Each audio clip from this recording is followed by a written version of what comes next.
O texto base é Mateus capítulo 16, verso 6.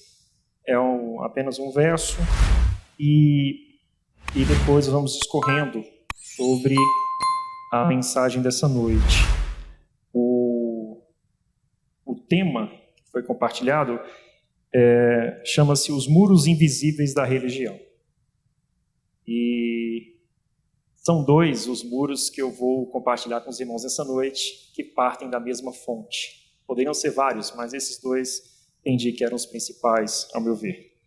Então, Mateus capítulo 16, verso 6 diz assim: E Jesus lhes disse: Vede e acautelai-vos do fermento dos fariseus e dos saduceus. Irmãos, Jesus, mestre como era, ele sempre não perdia uma oportunidade de ensinar tanto a multidão como os seus discípulos.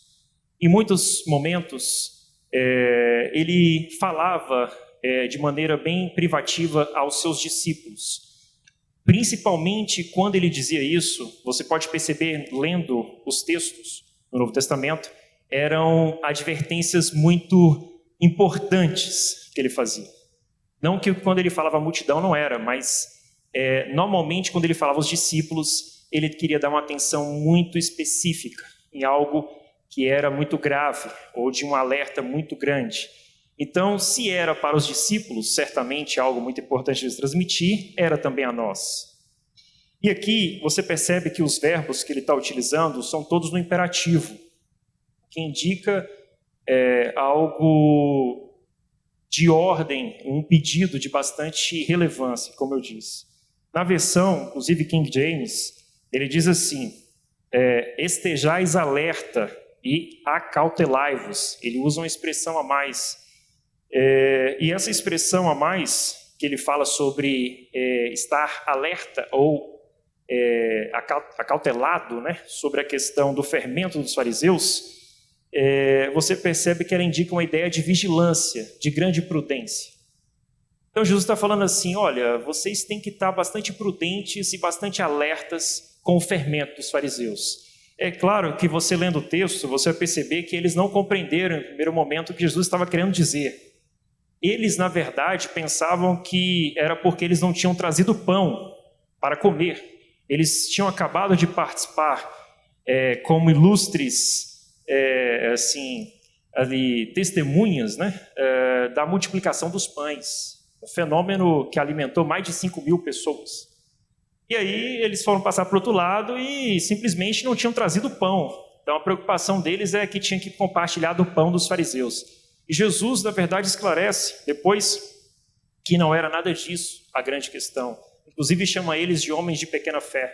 Como que a gente acabou de participar de algo tão miraculoso e você está preocupado com trazer o pão? Você acha que eu estaria preocupado em trazer pão? Eu que, de algum modo, fiz multiplicar e alimentar mais de 5.000 pessoas e você está preocupado com o pão? E é complicado a gente pensar que no tempo que a gente vive as pessoas estão preocupadas com o pão. E aí a gente fica até pensando, cadê a fé no Evangelho de Cristo, né?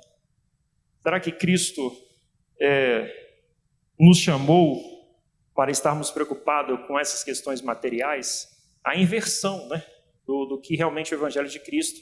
E o que o Alexandre estava falando um pouco agora antes, né? A preocupação acaba se invertendo.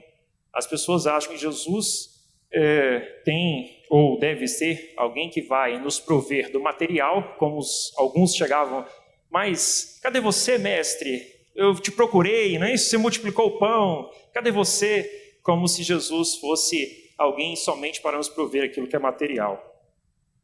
Mas aí, irmãos, nós temos que pensar o seguinte: essa preocupação, ou essa, na verdade, incompreensão que os discípulos tinham acerca do que Jesus estava falando, não subestime. Ela, em certo modo, em certo grau, é uma incompreensão que nós temos muitas vezes.